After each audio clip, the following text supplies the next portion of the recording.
Hi, everybody. I guess we're starting the show. Welcome. I'm Jan Walker. I'm a media freelancer. Will write the words for whoever will pay me, which is depressingly few places now. Unfortunately, Jason couldn't be with us today, so it's just Andrew. Just? Yeah, just. Okay. No, yeah. You're a producer. I got to keep you in check. Shrinking the ego already. No, we're very happy to have Andrew Frederiksen here all the way from Baltimore. Thanks for being here. Yeah, welcome.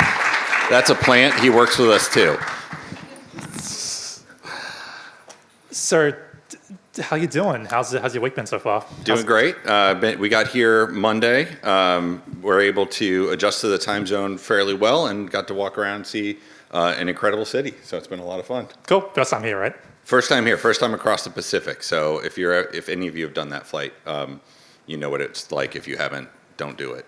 It's not like the contractual requirement for the whole Civ team to see the world, to get out there. I think we would all like it to be, but there's a lot of world to see. Yeah, and a lot of it is ages past. Yeah, hard to get back to ancient Mesopotamia. Unfortunately. So can you tell us a little bit about what brought you here today? What's your path through games been? Yeah, so just a little about me. I guess who I am, where I am. I'm the lead producer on Civ 7. I've been at Firaxis for just shy of 10 years. I worked on Civ 6 for a bunch of the post-launch. I worked on Beyond Earth. I worked a little bit on Marvel's Midnight Suns. I've done a few other things there. So if it's come out of Firaxis in the last 10 years, I've worked on it, I think, just about everything for a good bit. Before that, I was at ZeniMax Online for Elder Scrolls Online, and I worked at Big Huge Games for Kingdoms of Amalur Reckoning. I worked at Volition for Saints Row 2 Red Faction Guerrilla. I did testing a lot on dozens and dozens of titles for THQ and Sony in the certification department. And before that, I was a high school teacher. So, the standard course that everyone goes through. Yeah, just the linear path through games, as is norm. Well, I guess, okay, I should say too, we'll probably do a couple of questions at the end, so if you kind of think about something you want to ask, get to thinking. Civ 7 though, how long has it been brewing for, and what's the process of starting a new Civ game? Because, I mean, something like XCOM 2, for example, okay, advance the timeline and you can kind of work from there creatively, but Civ, you're kind of resetting human history over again. How do you go about that? Yeah, that's it's a hard thing because when you put all of human history in a game, doing that again, you're going to cover a lot of the same stuff. The good news is that because we've been keeping each of the products alive, especially with Civ 6, with all the post-launch, there's always thinking about what comes next. So I think that if I had to try to pin down when did Civ 7 start, it would be a shot in the dark. Because the ideas that you see now in the material were things that were talked about some of them were ideas that were talked about in Civ 6 that weren't right. They were good ideas, but they weren't right for that game. So we're like, well, we'll keep them in mind for the next time around. Others were things that came out mid-development. So I'd say it's a long time. But in terms of how do you do something that's not just a linear continuation? I think that the nice thing about Civ being a systematic game is that there's always another way to do something. You do it once and you say, well, we solved that problem. That's not quite true because you may have solved it for that game, but when you add another little thing, it's always another challenge and another opportunity at the same time. What was a bad idea in Civ 6 could be an amazing idea in Civ 7 because of some change in a completely different system. So a new iteration of Civ is a chance to capitalize, to recognize those new opportunities a little more aggressively and say, okay, we're going to take this thing that wasn't right, focus in on it, and see what comes out of that and what other things we have to change. On that, does the team necessarily feel pressure to reinvent systems that work perfectly fine, but they might have been more or less the same for a couple of games in a row, and it's okay, it's time for a reshot? Is there a weird pressure there? I think it's an interesting pressure because there's always things that you want to say, well, this was great, but we want to change it. Why are we doing that? Are we changing it for change's sake? Are we changing it because it's necessary for some other reason? Firaxis, Sid Meier has this principle that we've all sort of carried a torch. Some people call it the rule of thirds or the pin principle. But basically, when you have an iteration, you want a third of it to be new, a third of it to be improved, and a third of it to pretty much be more or less the same stuff carried forward. So by using that as I wouldn't say we don't sit down with paper and like calculate it out, though some people have tried, and it's pretty funny because you can't math design. But it's really a good guiding light to say, well, let's keep this. This was really good. This is important to be a Civ game. This is part of the franchise. We have to keep that. But do we have to keep it exactly the same way? Or can we change it a little bit? Maybe it's part of that improved, or maybe it's part of that proven. That's what the P is for, proven, improved, and new. So. Okay. So I got to actually tour Firaxis and play it a couple of months ago. I was very, very lucky to go on that trip. And there was a bunch of us from media there, and what a lot of us were really astounded by on the tour were just how long a lot of the staff have been there. Like, I'm sure we all hear like, oh, the average games industry career is whatever, 3 years, and then you burn out or the studio closes. Like, a lot of folk we talked to were like, oh, it's my 20th year, my 15th year, I work here and now my kid works here. Which I guess means you've got a long legacy of like, you can talk to people from past civs who design these systems. Like, how much does that generational knowledge to help with all of this? I think it's awesome because we have conversations where people who say, well, this is a thing that we thought about on a previous Civ, or this is a thing we did that maybe didn't work as well. Let's try it again. I personally, like I said, I've been there 10 years. I feel like I'm just now kind of getting out of the I'm new stage because there's people who've been there for, since it was, Sid Meier has been around for a few Civs. So having that wealth of experience and wealth of knowledge is awesome. I think what's also interesting, though, is it's like many great strengths, it's a double-edged sword, because whenever you have that knowledge, like you said, it becomes institutional. You get people kind of want to keep doing things the same way. And I think that while I never want to throw, the expression baby out with the bathwater. You don't want to throw out the baby with the bathwater. You don't want to hold on to the bathwater just to keep the baby. You want to make sure you understand what's what. And I think it makes for some really interesting conversations when people don't necessarily agree on that. But if you don't have that institutionalized, if you don't have that history, you're just kind of doing new over and over again. I think you kind of miss some of that magic and that legacy that you can build. So it's a real advantage I think we have as a studio, and it's been, I would say, well fought to keep it. Our studio leadership has for years made sure that, it's great because, people, you've heard, I'm sure some of you heard companies say, oh, well, here we're family. We actively kind of don't say that, but I think in turn that makes it more true. We take care, the studio takes care of the employees. If someone needs something, there's no debate. You're going to do that. That's why Jason's not here. He had to go. There was no conversation. You have to do this. Take care of family first. And it makes it a place where people really want to stay. So people get really comfortable. So it makes some hard business decisions over the years. But the net is that you keep people around and you can play the long game, and it is much better for the organization and for the game. Okay, cool. And you think like that's why people stick around, because they're happy to stick around as much as anything. It's treat people right and they'll stay. It helps to work on a game that people like, but sure. Being able to stay at a place where you can, have a healthy work-life balance and people take the job seriously, because making games is, as much as it's great to make a game, it is a job. We have to, make money. We have to have a business, and if we don't do that, then we're going to be on a short road. But by taking it seriously and making those investments, it can be that good place. I'm thinking now of all the Lego sets and stuff that litter the corridors of the studio as well. Yeah. Well, again, it's like, that's an investment in, just being together. And we have a bunch of, in the Civ area, a bunch of Lego sets for the various wonders. It just makes people are building it piece by piece, and it's really fun. So yeah, I think I remember from the studio tour too, the guide was telling us that like there's limits to how many steps any person's allowed to build on a particular One step per person per day. That was the rule written on the table. No hogging the wonder. It took a long time to build the Eiffel Tower, but it's really cool now that it's there. That's so cool. Jumping over a bit, for the team and how a Civ is made, does the team kind of like, again, you've got a long legacy, and presumably someday there will be a Civilization VIII. Who told you? There's probably only FIFA next year too.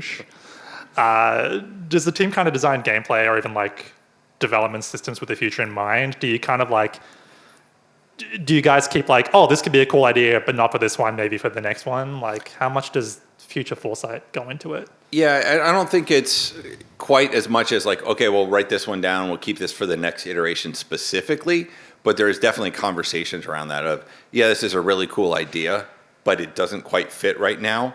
Whether we pull that out in, a DLC, an expansion, or just an update down the road, it's sort of like no idea should get thrown away. It just may not be right now. And I think that's having the ability to have that conversation is a really important one when you're making, these big design decisions, especially with how big the team can be. But even on, early stages, sitting down and saying, we love it. It doesn't work for us. I'm sorry. It's not a judgment on you. It's not a judgment on the idea. It just doesn't work within the paradigm, because having the best idea, but it's disjointed with the rest of your experience, or it's not supported with your visuals, or doesn't work with your control scheme, it's not in fact actually the best idea. There's a quote from Sid that I will butcher, but it's effectively, don't let the game have the fun. Designing a system in a Civ game, it's really easy to make something cool in simulation and like, look how awesome this simulates an economy, or how this would work with diplomacy. But if the player doesn't understand it, or if it doesn't work with my agency, it's not really a good thing for the game, even though it is the best design. And how often do ideas tend to get like abandoned? Like does they tend to get pretty far? Like, what's the iterative process for like a new Civ like? Yeah, I think I would never say anything is fully abandoned. I think it's more like like I said earlier, set aside for now. But I would say iterations it's especially with a game like Civ that is so systems driven. It is the nature, the necessity that we're always looking at what we have, evaluating, is it still right? Is it still the best? What did we change elsewhere that necessitates a change for this thing? There are certainly costs to doing that iteration as well. Sometimes you have to say, like, it may be better, but we can't afford to make these changes. We can't afford to make the content adjustments to support that. So it's always ongoing. I would say ideas get iterated and changed and dumped every day. If you have an idea and you're like, yeah, this is going to be the one that makes my game, great, start with it, carry it as long as necessary, and change it or abandon it when appropriate. I won't quote specific systems, but we may have versions of systems in the game, the next Civ 7 as it comes out, it was like version 5 of that system, because we would put it in, play it, it was good, and then we would change something else, and then all of a sudden the good thing became bad, or the play test that we did turned out it wasn't actually as fun to play with as the mechanics on paper made it sound. Yeah, because there's an incredible systemic complexity, and like it must be a balancing nightmare as well to make a game like this. It is. I think the nice thing, I don't know, hopefully everyone in here obviously looked at everything on the web and knows everything we've released. But with one of the big changes with Civ 7 is we've created the ages as distinct pieces of time where you transition through them. And that allowed a lot of new opportunities that were never really possible in Civ before. One of them certainly falls to balance, where now Civs need to work within that particular age. And so we sort of made some challenges easier by doing that. But like I've said a couple of times, when you change one thing, sometimes you change another without realizing it, or at least you have to think about it. Another part of that was all of a sudden the content needs spiked, because now instead of making Civs that will last the whole game, you're making Civs for every age, and now you got 3 ages. You just tripled the number you need to ship the game. So that was luckily a decision we accepted and knew the consequence of, but it definitely was a big change, and our art teams had a much bigger lift than they probably would have otherwise. So this was quite a different Civ to work on. Absolutely, I think that it's in some way it's as you know, when you were there for the press event a month or so ago. I told everyone, like, you're going to play it and you're going to think you know how to play Civ. You don't read the tutorials, pay attention. And I think that this one, it sneaks up on you how much we changed in this one. I mean, I remember from that presentation, so our press day kicked off with Ed Beach, the creative lead on the game, basically explaining his process of how he came to the concept of the Aegis system. And he gave this wonderful presentation about how like London was built in layers.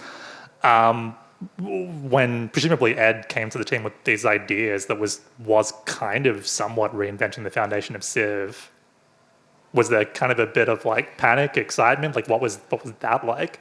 I have to admit, I wasn't in the room when that first came out. Knowing the people and how it went, I have to assume there was every possible reaction that you could imagine. Some people were certainly excited. Some people were probably scared. Other people were probably, I don't know what you mean yet. And I think that I wouldn't say it fundamentally changed, but it certainly shook the foundations and maybe exposed some options that we didn't have before. So I think that when that happens, it is as mature with Firaxis has of a time working on Civ. It's always a challenge to assess the cost of a change. Sure. I think it's very easy to think you understand. The personal life advice too, but like taking the time to sit there and say, what is this going to change here? What else is it going to change somewhere else? And have that really hard conversation, that hard look. I think the team did an incredible job of solving a lot of that. And I think that even as we're working through the final stages right now, there's still things that we're dealing with that are sort of like, okay, well, that didn't come together quite the way we thought it would. And some of them are better and some of them are, a different challenge than we expected. So just sticking with it and understanding the cost that you're paying, because sometimes it's worth it and sometimes it's not. Okay. Yeah, I mean, for what it's worth, I have played Civilization VII for a few hours. It still very much plays like Civ, but with quite a... I don't know, it's weird. It's completely Civ, but also feels quite fresh and different in cool ways, and I'm looking forward to playing more of it. Slight pivot, but like when designing civilizations for Civ, and of course like the whole new thing with like you said, with the Aegis system having to come up with like more civs and more leaders fundamentally because they split off generationally in different eras. How do you go about picking and choosing? Not even necessarily designing those civs and leaders, but like who gets to be featured? Because I mean, like one of the fascinating and horrible and beautiful things about human history is that like one nation's hero is probably another nation's villain every time. Like, yeah, it's definitely a challenge with Civ. It's a fun challenge, but it's a very big challenge when you sit down and you say, who do we want to have in here? Because the number of ideas that come out that seem awesome, and then someone like finds a source where we're like, oh man, we didn't know that thing about that person. They are right out of this. So I think it's a huge effort by the entire team, and we look at everything from geographic distribution to are we covering the world? We look at identity distribution. Do we have people from different backgrounds, different cultures, different genders? Or what are we truly covering? And everything from what are they going to fit into gameplay wise? Civ 7 or with Civ 6 there was DLC, and we were like, do we want to focus on one area? Do we want to go diverse and cover more of the world? So there's all these gameplay, history, timeline, culture, everything, and we go back and forth for months and months trying to figure out what some of those will be. And there are, I think one of our favorite things is seeing online all the fan guesses. If you've ever read any of it, it's really funny. We sit there and we're like, man, these people are really on it. How'd they know? Is someone looking at our design board? Or other times we're like, we'll never do that one. Have they never read any of the history of that person? So I think it's a really interesting process. With Civ 7, we've now got a historian on staff, like PhD academics who are experts in the field, and even then they're reaching out to other cultural experts. With Civ 7, we were able to work with the Shawnee tribe, one of the indigenous Native American groups, to bring their civilization in one of our ages, as well as their leader Tecumseh. And that was that was a huge one. Just a few weeks ago, I was telling you earlier, I got to go out to Oklahoma and work with them. We've been working with them for quite a while with their language center, get a native speaker in there. So it's a huge challenge. And I think that anywhere we can do the best representation possible, that's what we're always after. And at the same time, making sure it really is a lot of fun to sit down and play. I think our team speaking for, I know myself and I'm sure many, many others, we all love learning as we go through because there's lots of leaders I didn't know anything about until they showed up into the game. I mean, how much time and resources is spent on actively pursuing these things? Like, do you have people dedicated on staff, just the historians, or is it? Yeah, I mean, we have like I mentioned, we have historians who are on staff, full-time employees that they're also doing writing. We also work with contractors in various territories and different groups to give us insights that we don't have. So I don't know that I could even quantify it because it is an always ongoing conversation of what's next, what's right. Yeah, I remember from the media day that I believe it was Dennis Shirk said that even some of 2K's localizers, like you guys can be open to feedback of like, oh, actually this is weird or this is representative oddly because there's someone from that territory who has the avenues to chime in. Yeah, we've made some things I will never go on record for, but changes that we had to prevent before they went out because it was the best intention, but we just didn't know. And then as soon as someone told us, we're like, oh, we're going to make that change. And I think that being open to that sort of feedback is necessary when you're trying to do, a representation of all of human history in one little box. Yeah. And I mean, Civ always has always kind of like an air of optimism to it, like a positive spirit of humanity. But I mean, even mechanically in Civ, like there is global wars and that kind of stuff. Like it's got to be a tough balancing act. It definitely is. I think you want to be, I have my own ways of phrasing it. I think we try to be pragmatically optimistic. We want to see the best without denying what really happened. Yeah. And that makes some interesting choices and challenges along the way. The way I always like to think of it whenever a piece of content, whether it's a leader or an ability or anything going in, is these are real units of history. These, try to make this individual thing as realistic as we can, but then let the game play with it.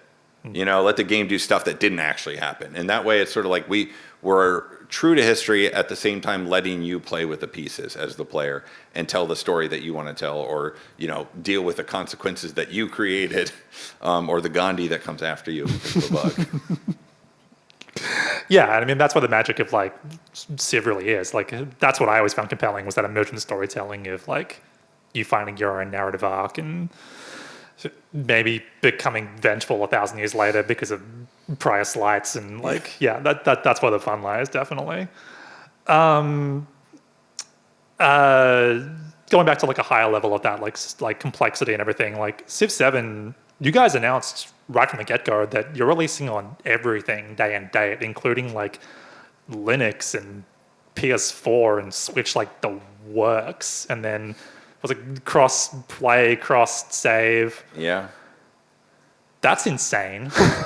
It is a lot. It is exciting. I like to joke that we're also going to figure out how to ship it on those smart refrigerators so you can play it in your kitchen too. If it runs Doom, it'll run Civ 7. Yeah. I think Civ, it's, we saw a lot of opportunity and a lot of really good feedback from players about finally getting Civ 6 onto the consoles. And it was important to the team from very early on that we, put Civ 7 out wherever we could. It made some really interesting challenges and opportunities along the way. I think that even now, we're learning about that. As much as Civ has a history, this is a brand new challenge to ship day and date. And anyone who's gone through console and or PC, like they're so different. Like making the game is one thing. If anyone is working with tools and you think it's just a checkbox in Unreal, and then you'll be able to, like it don't work that way. It may be able to run that way, but you'll never be able to ship. And I think that trying to take this on was, again, that was one of those decisions where we walked into it and said, okay, we're going to need more resources, more partners, more time, more effort. But the end goal is a better experience for the players. We get it out there. We think it's, I absolutely believe it's going to be the best Civ to play on consoles, and letting people who want to play together be able to do that regardless is, obviously one of the coolest things with technology that we have with all these platforms. So taking that challenge on, still scary when I think about it, but still the right move.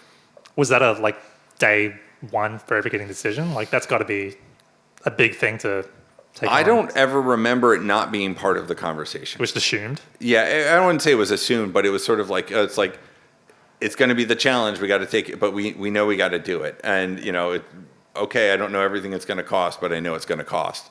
And that's one of those things about being, honest with yourselves as a dev team. I think too often people get baited by the, oh, cool, I got this thing in and it pretty much works. And it only took me a few weeks. It'll be fine. We can ship it. It's that, the 80-20 rule or the 90-10 rule doesn't go away no matter how many years you've been working on the IP or the franchise. Yeah. It's always a lot easier to get that first big chunk in than it is to actually finish it. And when you have, like you said, as many platforms and you got a lot more big chunks to finish. And a lot more partners to like give their input and sign off on things. And Yep. Yeah. I think one thing that surprised us on the studio tour too was like Firaxis isn't big. Doesn't seem like it's a big place or a particularly huge studio. Like, it certainly feels like it's a lot bigger to me than it used to be, but no, like when you look at it compared to a lot of the other, AAA studios, we're not that big. I don't know the specific numbers off the top of my head, but this is definitely the biggest Civ team that we've had, and it's still nowhere near as big as, if I love watching credits when I finish a game because I'm like, for some reason I sort of relish. I'm like, wow, this was a lot of people. yeah, me too. And I look at ours and I'm like, wow, we did this with not very many people. And it's pretty incredible what they pull off. And I think that goes back to, like you said, the institutional knowledge and the expertise that the team in-house has. It's also, I think that,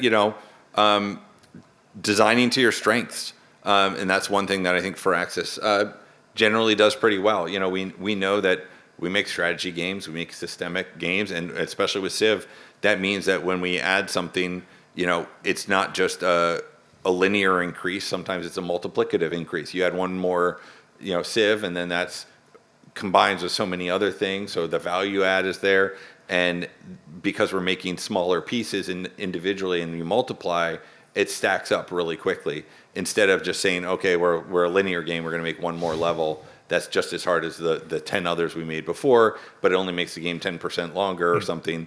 When we add one more feature, sometimes that can have a 10-fold increase instead of a 10% increase. Okay. You were saying like compared to like other studios and stuff, like you said earlier, like you've had quite a long career and worked at a lot of studios and a lot of publishers. Like, how are things different now in your role as a producer? Because you worked as a leading producer at quite a few studios as well. Like, has the job kind of stayed the same? Has it evolved? Is it different in every place, or is it different as the industry has shifted? Like, I think it's. I would say I'm speaking specifically for myself, but I believe this is true for a lot of the other creative disciplines also, and every discipline within games. It's what you do day to day has changed, but the skills behind it are very much the same. You producers still have to be organizers, communicators, disseminators, but you also, I may now use a different tool than I used to. We don't use Microsoft Project anymore. We don't use Excel as much. It's a lot more Jira and things like that. But we're doing the same kind of work with those things. It's just a little bit better way to do it. And I think the thing with the game industry is that you can't ever be complacent. You can't ever stop and say, hey, we found the solution. This is how we're going to do it for the rest of time. Because something just like the game design, the way of making the game changes. I'm here with several of our other Firaxis devs. I'm going to plug our panel at PAX on Friday. If you're around, come by. They were making the unit team, the environment team, we had those assets in previous civs. The skills that they're using to craft those are very much the same in a lot of ways, but the tools, the tech, the process that they have to do to go through that, there's a whole new way of doing that along the way. So if you ever feel like you figured it out, pinch yourself and catch yourself and move on and just stay open. I mean, do you feel like that the industry has really like changed that much really around you on that side then in like sort of the AAA or at least like North American end of things? I absolutely think it's changing, in a lot of subtle ways year over year. Sure. One of the interesting things though is just like your tech where you sort of have to say, okay, we're locked in, we're going to ship with this version of the code base, and then we're not taking any more changes from this and bringing it into. We kind of lock ourselves in time for a while. The industry itself keeps evolving, and then when you come out of that dev cycle and you ship that game, you got to kind of learn your way back up, because there's going to be new tools or new methodologies that came out, and ever coming out and saying like, okay, we're going to stay. Like I said, it's just not going to work. So being afraid of change or being stuck in the past is never going to work. Being able to embrace the change but leverage your expertise. I think that's one thing I see with new people all the time, is they come in and say, well, trust me, I'm the one who knows how to do it. I know you old people don't know anymore. You did it that way. It's like, I mean, you're right. We did it that way, and there's things we could change, like you're saying, but we also know some stuff too, and why some of that might not work. So building those relationships, whether it's in production or anywhere else, so that you can have those conversations and evaluate what's really necessary to change, what's not necessary to change, and why. Change for change's sake is never a good thing. Change for a purpose is a very good thing. I love how much this mirrors what you were talking about, how the design process of a new Civ itself, like, don't be afraid of change, all this kind of stuff. Okay, so looking back from all the games you've worked on, not necessarily just Firaxis stuff, so what are you most proud of, and what are things that, I don't know, people might not know, what are features that might have been overlooked that, like, you still are like, oh man, I'm so proud of that thing that we shipped or worked on, or... Oh, wow. Some of the things that sort of like, I'm most proud that we shipped it at all. I think that every game... Oh, I heard this is about Saints Row 2. What's that? I heard this is about Saints Row 2. There's a lot in Saints Row 2 I didn't think we could ship, but sure enough, it's out there. No, I actually have to say, I think probably some of the most proud I have is really working with the various dev teams to get stuff in, pieces of content, because that's the hard work. I feel like a lot of times is like you get to a point where someone's got the idea and it's working in the game, and now you got to make all the levels, the dungeons, the models, or whatever it is. So I can't point to any one that I'm more proud of or more excited of. As far as like features that I shipped that or were incredible that we got out the door, I think to go all the way back to my test lead days would probably be Drawn to Life. The fact that thing worked, where you could draw stuff in the game, was it never worked until it just finally did at the 11th hour, and we got it out the door. I still think that's mind blowing. Like that game. It was pretty incredible. Yeah, that's really cool. I mean, I studied game design, and like pretty quickly, it's just like, how does anyone ship anything? How do people make this? Is insanity. The fact that you've actually been parts of teams that have shipped as many successful things with so many weird ideas is like, I don't want to get specific on Saints Row 2, but like things like Drawn to Life or anything, it's pretty cool. Yeah. Yeah. How are we going for time? Okay. I guess to get more like back to, current part of career, like, what do you love most about working at Firaxis on Civ? Like, what's... I think it's honestly, it's one of those things that's more of a privilege, and I think that it's getting into games. Like I mentioned, I was a teacher at first, and how did you make that jump as well? Like, I accidentally became a teacher because I was substituting, and they were like, "Well, we got a job next year. You want to do it?" And I was like, "I guess I'll do it." And I was I taught English, and I produced a school yearbook, and I don't know about you all, but I'm not really passionate about yearbooks, but I really enjoyed producing. So I was like, I'm not going to go back to school just to do a job I'm not super passionate about. So I moved across the country because I grew up reading EGM and GamePro, and everything in there was like, oh, I got into games by being a tester. So I was like, I guess that's how you do it. I moved across the country with like a couple $1,000, lived on couches in my brother's place for a few months. I was like, if I don't get a job, I got to go home with my tail between my legs. And I said I wanted to be a producer in 5 years, and I got into QA, and I just worked hard and made a lot of really hard moves, zigzagging around the country, and finally made it back to pretty much 20 miles from where I started with my first job in production, 4 years and 11 months from when I said I had 5 years. So that was a hell of a trip. Okay. And happy where we are? Very happy. I think it's pretty funny. Baltimore, northern Baltimore County, just north. There's a lot of game studios, more than you would think. Most of those companies I mentioned where I worked are actually right there, and there's even more. So if you look it up, you'll be surprised how many we have out there. It's an incredible industry to work in. It's very hard and stressful. I've lost my job multiple times, sold a house at a loss because there were no things around there. So like, you gotta love it, but at the same time, it doesn't mean it shouldn't, return back to you the effort. And I think, like I said earlier, that's what I like about Firaxis, because as much as it is, we do put in a lot of really hard work. They do their best to take care of us and keep people around and stay mindful of what's really important in the bigger picture. Yeah, the Baltimore game scene seems. I mean, it's just like odd. Like, why is it there? How did that happen? Micropros. Yeah, right. Yeah, and everything just spun off around it. Pretty much, it's either a child or a grandchild of Micropros. Yeah. Wow. Okay. Yeah, because even the studio itself, like we from the hotel we were staying at, we got loaded onto a bus and then driven out into kind of the woods, it's you're in a weird little space out there. Yeah, it's about, if you start at our studio and you go south, it's you get towards city and suburbs. If you go north, you go to farmland almost immediately. Wow. Cool. Okay, we got about 12, 13 minutes left.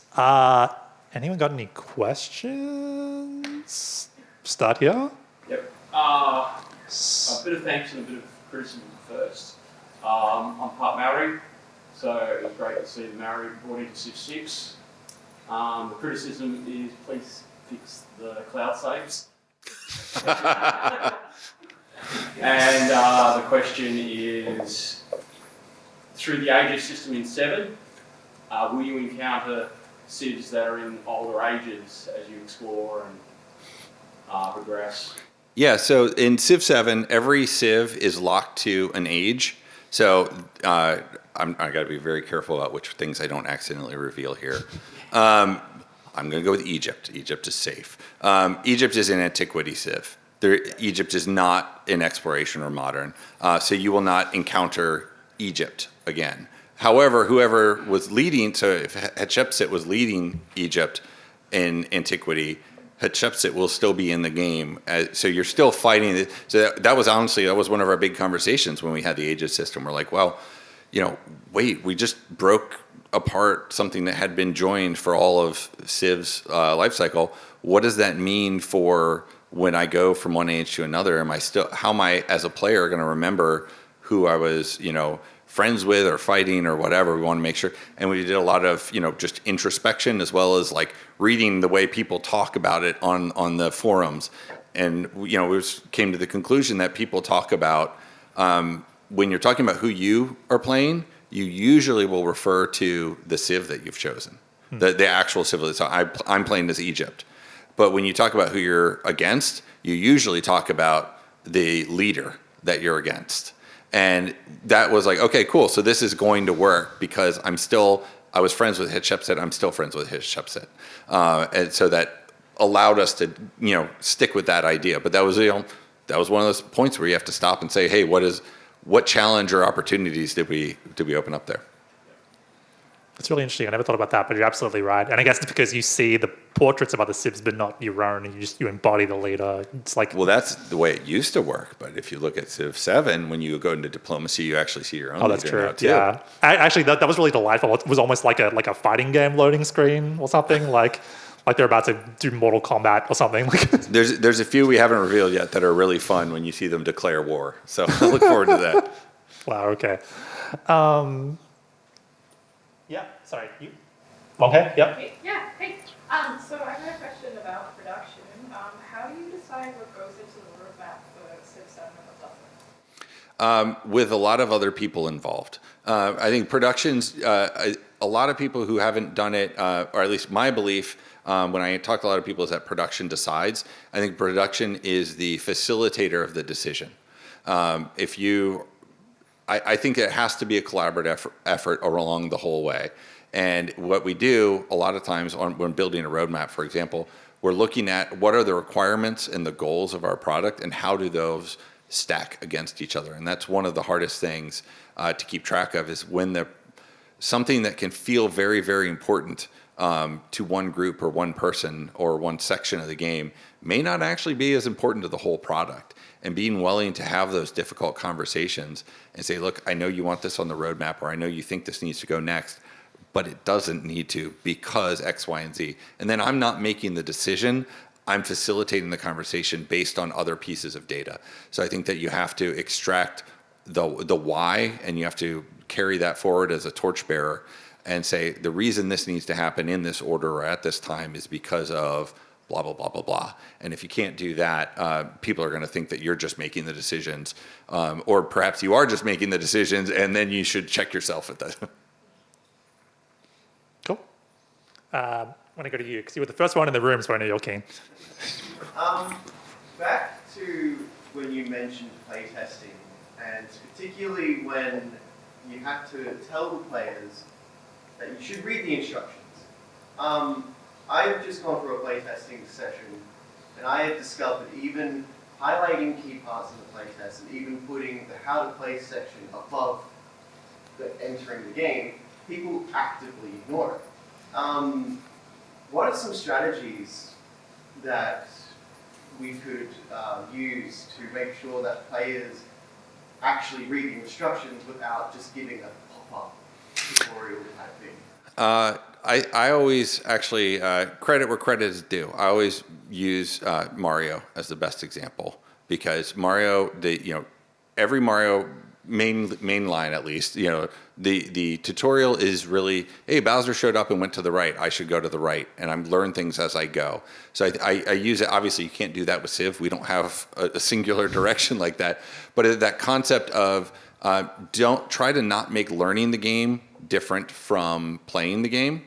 And it's hard to do in different games. We had a lot of conversations with Civ of, we just know that this is going to be harder to teach than any other game, or at least a lot of other games, I should say, because there's too many things, and the decision-making pyramid goes from 1 to 30 like that. The more that you can keep your game having a good pace, the better it's going to be. That way you're not asking players to make a decision, because I always say never underestimate the intelligence or stupidity of your players. They will always find all ends of the spectrum of how to approach anything.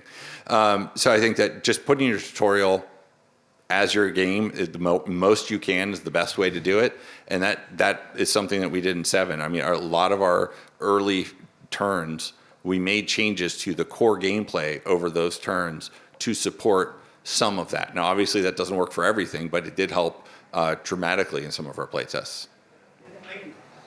Cool. Left. Kind of extension of that, you mentioned that sometimes there's ideas that then don't can't be communicated to players very well, or don't, I think you used the term like help with their agency, and that those are some of the things that then get put aside to be explored at another time back in the backlog.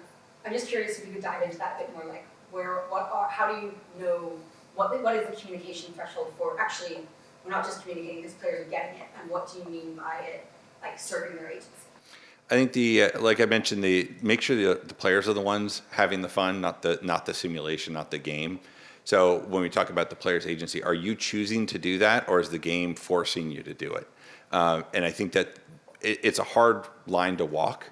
I think wherever you can stop and ask, why is this do you understand, to a player, do you understand why this is happening? Did you choose to make this happen? Is it a consequence of something that you did? And you got to do a lot of careful listening along the way, because as they go into it, they're going to tell you, yeah, I totally understood it and liked it, or I had no idea what I was doing. So I'm not answering your question directly. Yeah. You are, but I guess I'm kind of curious, how do you get that feedback? Like, what's your testing strategy? How do you make sure that you're hearing, like, did they actually understand that worked, or did they just see number go up and they were like, I guess that would? Yeah, well, both. And is number going up enough? Well, I think that it's a tough question, because it's also how much do you need them to understand it. There are times where you don't, yeah, there's more complexity here, but if the players are enjoying it, that's good enough. So I like to make sure when we go in, I mean, we work with a user research group that we have at 2K. We have internal play tests. We do all kinds of things. We're reading forums and just looking at how the things that we're doing on the current game are being, similar feedback from the wild. So never assume that there's one way to test it. Get all the information you can. But I think that before you try and interpret the information, you have to formulate what is your question? What is your goal? What are you actually asking? Because a lot of times what I think happens in testing, in user testing, is people will say, okay, well, what did they say? And then you get so much bias in your analysis of this stuff that it's sort of like, no, that you can't do that once you have the data. You have to do it before. And you say, okay, if they say things like this, or if they rate it in this way, then we're going to act, or we're going to deem it good. Or if you say we're going to do it, if they say another thing, we're going to act a different way. But if you're doing that after the test, then it's hard to, we're all humans. You have to set your criteria first. Otherwise, you're just going to be, bleeding your own perspectives and thoughts into it. I guess this might be like a too big a question to extend off of that, but knowing that a certain segment of the player base is going to, whatever you do, min-max the fun out of it, like how do you worry about that? Like how do you do this around that? I think this, it's worry to an extent. I think the point is to understand the decision you're making.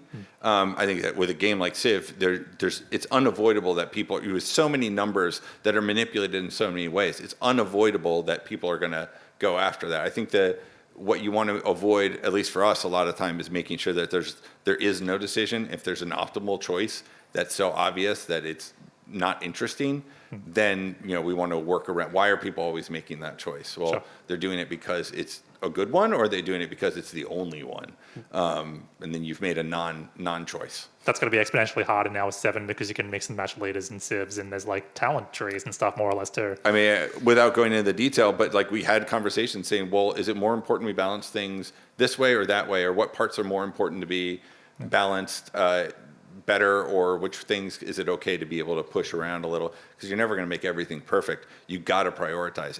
If you can't prioritize, you will never ship a game. Right on. Sorry, I'll go to you next. Civ created 4X, no dominated genre for 25 years, pretty much on challenge. Oh, there's a lot of challenge. Second part of that was going to be my question. In the past, so first 25 years, pretty much stood alone. Since 6 came out, there's been a lot of people stepping up to the plate and having this start at it. Can you tell me how that's changed the way you and Firaxis in general think about how to make a game? I can't honestly say that I can think of a way that it's really changed. I think it's a great space to have more people playing. Like, I don't think a lot of the people who are making some of these games came from Firaxis. Without naming names, I actually play, I have a game group every Monday night, and one of them is the senior producer of one of the other major 4X games. And just great. It's not a competition in a lot of ways, because we want more people to play 4X games. So seeing them come out, seeing the space get explored in new ways is incredibly awesome. If we make a good game, the players will come. We're going to make the best game that we can make. To try and make something to fight what someone else is doing, I personally, and I'm speaking only for myself here, but I think it's a fool's errand. If you're building a game to just outsmart somebody or outmaneuver them, you're not going to really make the best game. You're going to make a political or a business move. And I don't know about you all, but as a player, I don't personally enjoy a game because it was a good business move by a company. Cool. There you go, mate. I've got a question we're trying to tangle this a while, because as a CEO of this, I get it, but then as a player, and that's the Founders Pack, because I've been a massive fan of Civ since 1. I've got a huge friend group that we play in birthdays, we do matches. When Civ 7 hit Steam and we saw the Founders Pack, a lot of us couldn't get it, because to us it felt like you made a game, halved it, put $120 on half the game, and made $200 for a full game. As a business, I'm going to see how I get it. I get how it works, but it's a tough pill to swallow for games, especially my friends group. We're all getting older, we're all dads, and we don't have as much money. to sit there and see a game that we love, and that it's already expensive, pretty expensive for a game these days. But then to see it looks like half the game for that much money. And I was just wondering what for the player base who have that kind of question, like, because they don't get the business side. I get the business side of it, but just for the other side, like, what would be the answer to the player base with that? It's a great question, and it's definitely a minefield. So I'm going to be very careful here. Forgive me for not giving you the best answer. I think it's a tough one. I'm a dad, and I have limited time and money as well. But I think the thing you have to do is ask why you're doing it. Why does it happen? A lot of times decisions are made that seem one way, but the reality of things is really another way. One of my favorite, some of my favorite examples, without getting into detail, is you talk about the vocal minority. You hear that a lot in feedback. You see it like, well, everyone in this area is blowing up and mad about this or in love with this. And a lot of times it's like, yeah, but we got telemetry that says they're all wrong about, and it could be about a game feature. It could be about anything else.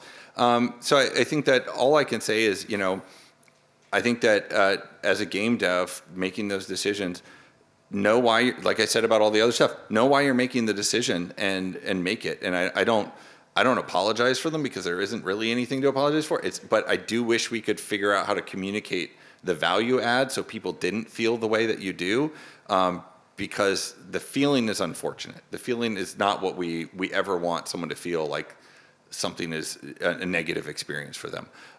So I think that that's a challenge of, communication and messaging. But it's also a matter of like understanding why you're doing it. Like you said, the biz dev reason is there are parts of it that seem like the right reason, and there are parts that seem like the wrong reason. And I guess I would just say that, look at messaging, look at why and how. And if you're making the right decision for a good reason, then you got to stand by the right decision, even when it's sometimes hard. It just feels like being a game now is moving into, the rich people. Like, all these games come out, like Space Marine 2, everything is just over $100, $150, for a game. And me being in the industry now, I'm very new, so I'm learning it all, but I'm seeing everyone telling me how, all these programs making games easier. We can do it with smaller teams. We can do it for cheaper. We can, there's AIs now that do things, and so I hear that it's a little bit easier, but then games are getting more expensive. It's funny because I would say making a game has gotten harder, but for some of the same reasons you said it's easier. I don't. That was just because I try and explain it as in the industry, but they don't.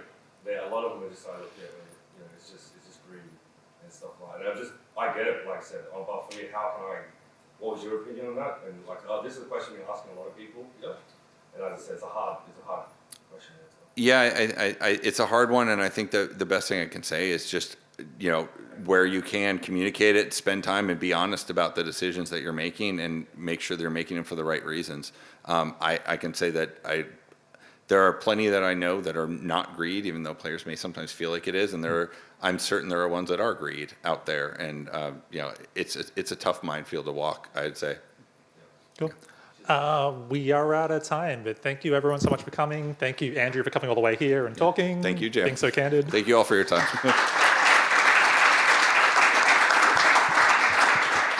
Yay.